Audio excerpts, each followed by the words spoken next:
Yeah, it seems to be. Welcome to the live, everyone. So today we're going to talk about the title, Don't Hire a Stereotype of Yourself. Now, I did this live the other day, but I think after about 3 minutes of it, it just cut out, and I think it might have been like a connection problem or something like that. I was basically talking for about 30 minutes or 20 minutes or so on a live. So I have to do it again. Right, so I do apologise. I know if you watch them 3 minutes, people said it was actually a good video and then it just sort of like cut off mid-sentence. Right, so let's get into it. So what do I mean by don't hire a stereotype? Well, firstly, this is about team building. Now, if you've got a business or let's say you've started a business and you're looking to scale up, or if you've got an existing business and you need to make some new hires and basically building a team, that's one thing. But I also think that it applies to if you're in a job, or even if you're working corporate like I used to be. That team, even if you're working within a team, it depends on what context you're looking at. Even if you're going into a company to work with a team, you ought to be looking at the team that you're working with. So I went into an architecture team when I was in consulting, and it was about 15 people in an office of 250 people. And when I went in, I thought, well, if I'm going to come in here, I need to so add to this team, basically. So what are my skills that I can complement and bring to this team? And to be honest, I was headhunted to do that. That was the reason why I was kind of headhunted to come and join that. It was a massive company, 100,000 staff worldwide, a big, huge flipping corporate. But I came into that specific team to add specific skills and plug some gaps. But I was going into an architecture team. So with that one, when we say don't hire a stereotype, we mean people that have the same skills as us. That's very more applicable to a small team, because when you've got a big, massive company like that, you're obviously going into a team where you've all got, say, similar skills in building design, that kind of thing, or whatever it might be. If you go to work for, say, a creative ad agency, there's a lot of creatives there, right? So you'll find similar people. But just like everything, you need to have, let's say, your little niche or your little thing that you add to that team, right? And I think that's very important. So that's if you're working. Like I said, if you're building, say, a team in a startup environment, you get a very different thing. You get like a one of one and another one of one. So what you're trying to do is plug this gap in terms of an organogram. You need someone who's looking after finances, someone who's looking after operations, someone who's looking after like sort of sales, someone who's a bit creative or visionary, whatever that might be, right? Someone who's technical, you know. So when you're in that startup environment, you want lots of one-of-ones, right? And you might not have any same skills as anyone else in your team. You might be the only person with your skills. Whereas if you're in that big, massive corporate, like I was, 100,000 staff, there's going to be a lot of people with a lot of same skills. So it's different. Just to clarify, in the corporate world, if you've got a job, you're going to be probably in a team like I was. I was in a team of 15 in an office of 250 with multiple offices around the country and then multiple around the world, equating to 100,000 staff. Of those 100,000 staff, they probably did 6 to 8 niches. So there's like thousands of people with the same skill. In that corporate world, you have your edge is your differentiator within that skill. Right? I know it's kind of different. So you want, what I was really good at is tools, software, 3D modeling, 3D design, using advanced skills. That's what I brought to that team of 15, and also to that office of 250 and to the 100,000 staff. I was a bit of an expert in it, and I was headhunted to come in and train people on that and create more specialists like that. In the startup world, so I've got two businesses, right, small businesses, you are going to get more one-of-ones. And this topic, this live is about don't hire a stereotype. And I came across that because I've got some experience in this.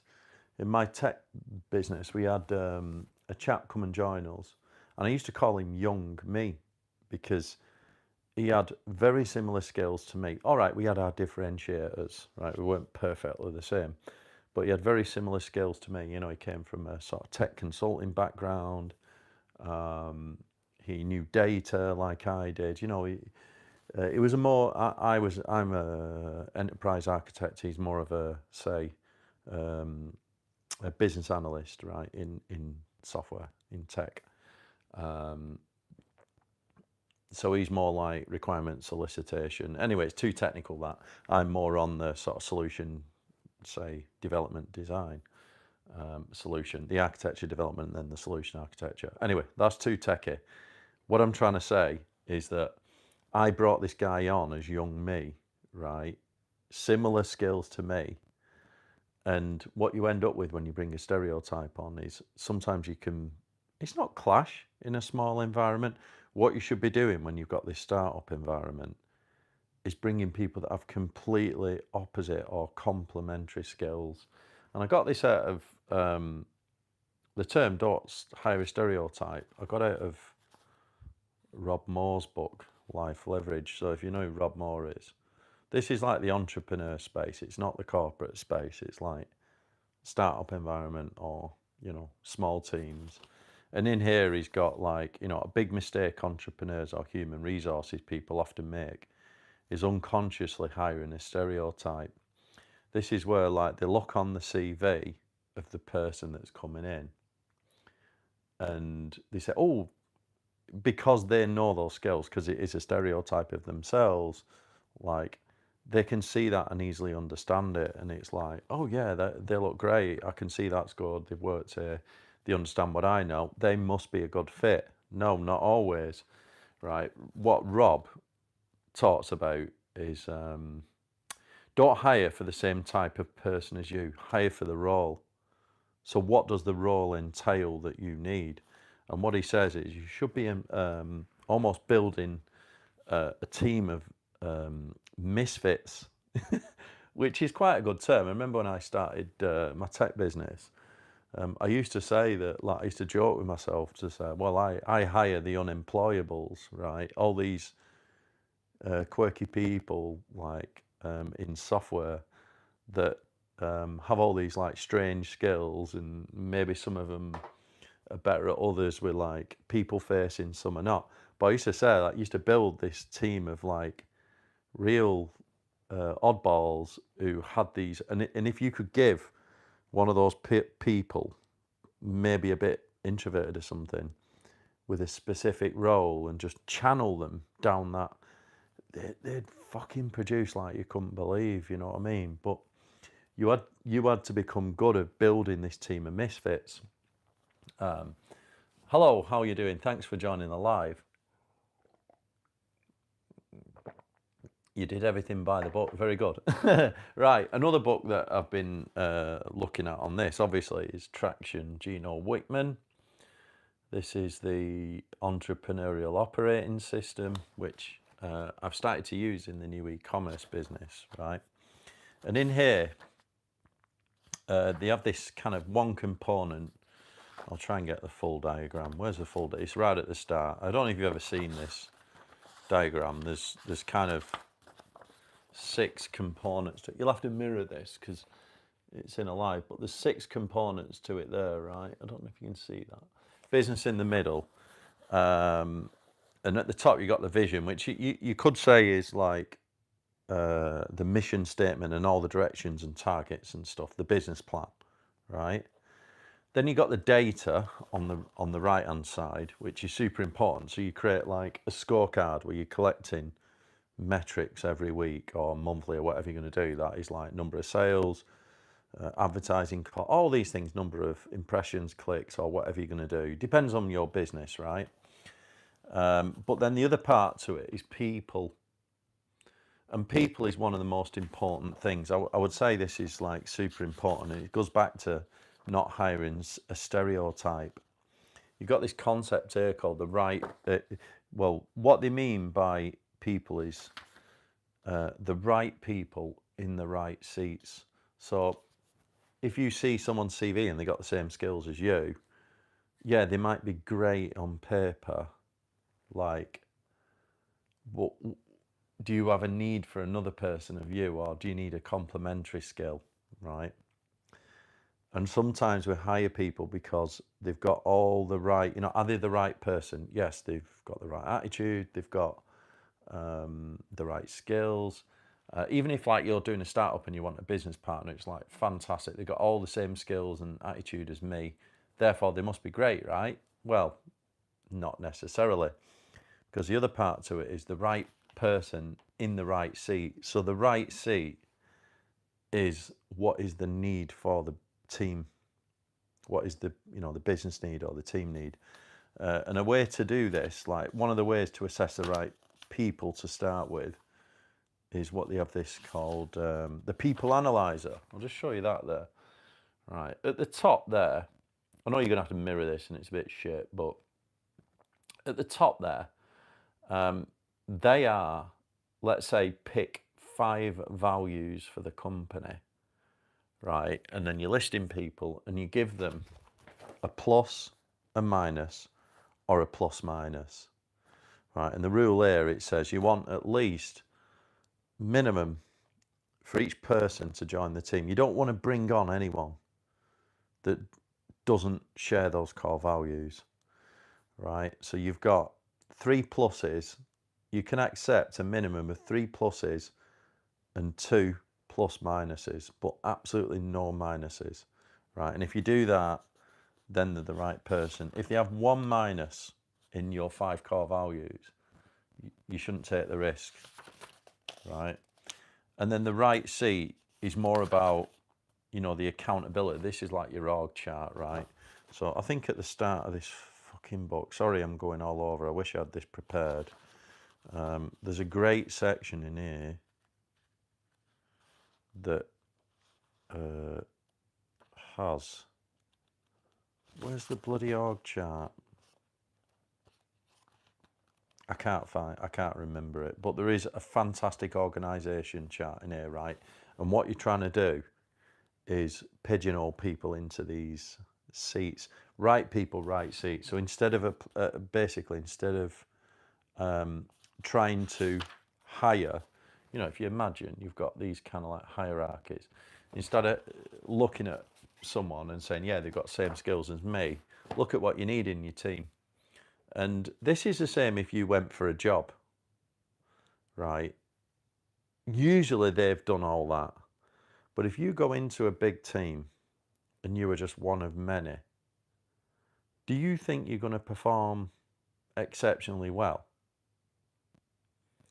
Would it not be better to go into that team, even if you were one of many, but you had 1 or 2 specialist skills that complement that team that they don't have? That's a much stronger position.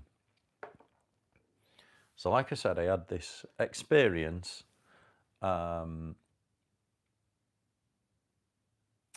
Yeah, what's this? Seriously asking my friends who did, ended up having better connections and experiences with Entrepreneurs Network. Let me just scroll this down because I'm not getting the, why is that? Asking my friends who did, ended up having better connections and experiences in the entrepreneurial network. Why is that? I don't know. Are you asking about if it's better to be an entrepreneur? I mean, this is a personal choice, right? I don't think there's anything wrong with having a really solid career. It's just a personal choice. Me personally, I always wanted to go my own way, but you know, that's a personal thing. But I think you can apply the same mindset whether you go through to a career. If you're joining a team, you want you want to join a team where the right people are in the right seats. If you start a business or you join a startup, you want to join a team or create a team with the right people in the right seats, because that equals success. And like I said, I had this experience personally where I've been through a few in my main business. I've been through a few hires. I've had to completely change the team a few times when it's not been right for the business. But it's like we always tend to like string people along a lot longer than we need to, and it's hard to, you know, have those conversations and things. But like I say, we had a guy in our team, great guy, but he had the same skills as me. And what ended up happening, like I said, the young me, I hired a Stereotype, almost like a prodigy, if you like.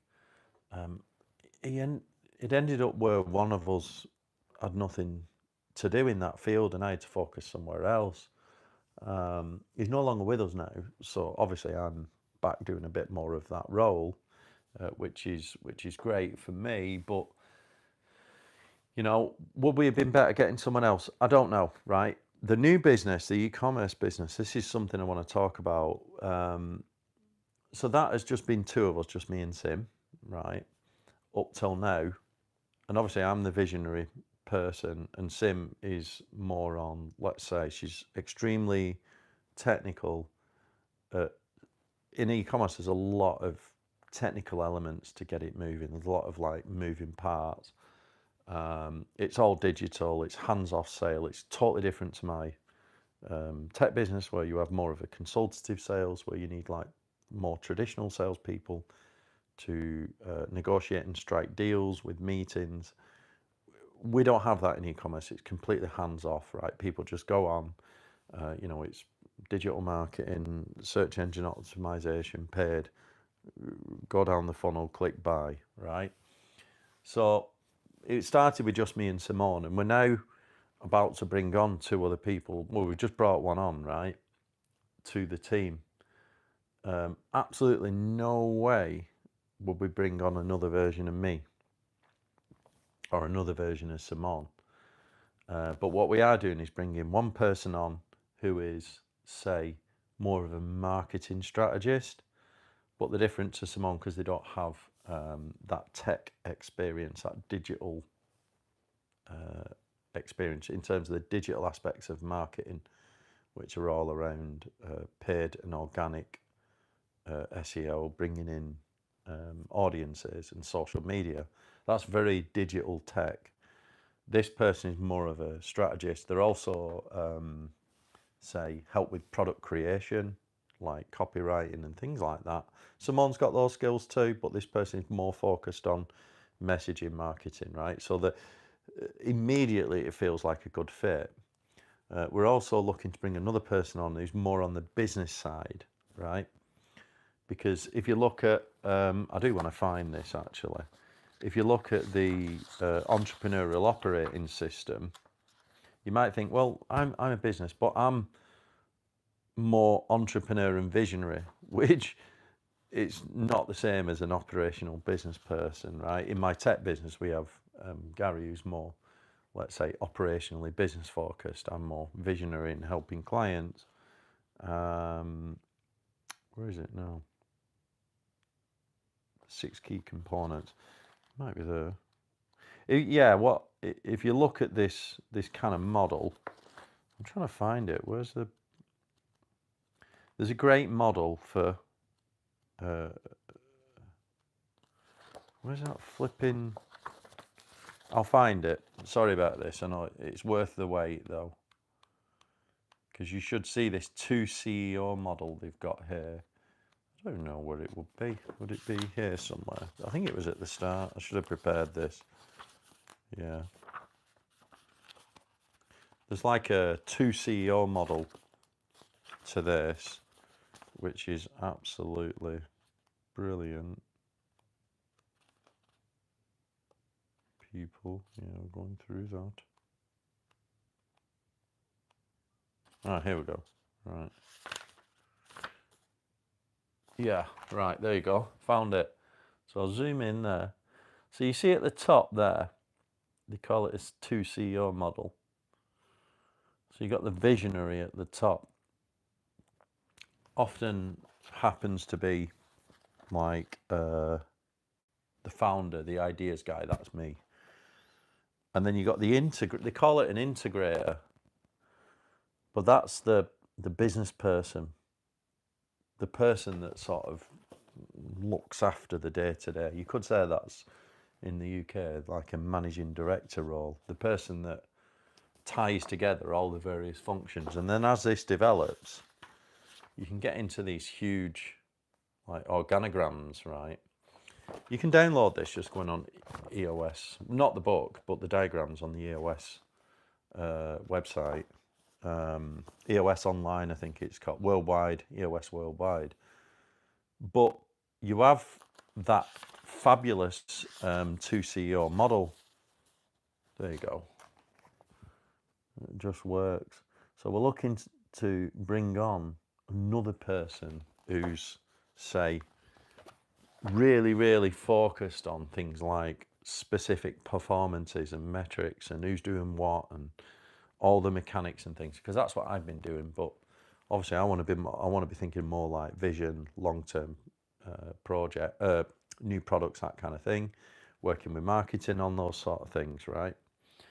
So what I'm trying to say here, the message is building that team of, I called it misfits in my tech business, building a team of misfits. Rather than hiring a stereotype of yourself when you're doing a new project, you should be looking at getting lots of complementary skills. And that's just, we know this, that's just, team building really. Right, remember what it says in here, the right people in the right seats. Just because they're brilliant on a CV, do you actually need them? You've got to be careful with this. Right, so that's all I have to say about that. Hope you found that useful, and that, like I say, it does apply to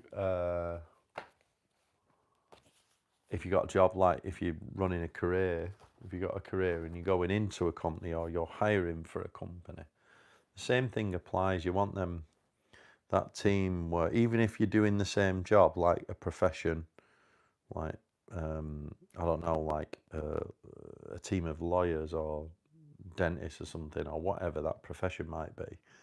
Yeah, you can all do these same skills, but you want people with specific niches and things that they're like, to bring something new to that team. Whereas if you're doing more of a sort of like an e-commerce business, you want completely separate skills. So it does depend on what you're trying to do, right? Another book that I read, this one, Celebrity Leverage. I was hoping to get something out of this, because when you go into any kind of sales, obviously you want to be able to leverage influencers, which is what we've done with the new e-commerce business. And I read this book just to see it. To be honest, the stuff in here is a lot out of date now, so I can't recommend this book really. It's sort of okay, but I pulled a few things out of it, but it's so out of date. The new way to get traction is to go for a micro-ish influencers. You sort of, 10,000 to 50,000 follower ranges are the sweet spot if you can. Right, thanks for listening. Hope you got something out of that. I need to shoot now because I've got a meeting, but yeah, don't forget to like my videos, subscribe, and if you want to know more, I've got a business plan where I talk about things like leveraging successes. The two businesses that I started, I've got a little story for each, well, quite a big story for each one that I've done there, particularly the new one about the e-commerce business. That's quite a story. I did it when I was out in Vancouver Island. What a fucking spot that is. Worth watching that video just because it's so beautiful, the backdrop. Vancouver Island at Sombrio Beach, stunning, like amazing video. I love that one. But there's a lot in that, about business and how I was able to create a team and leverage, and creating teams, a team of misfits. Don't hire a stereotype. Make sure you got complementary skills. That's what it's all about. All right.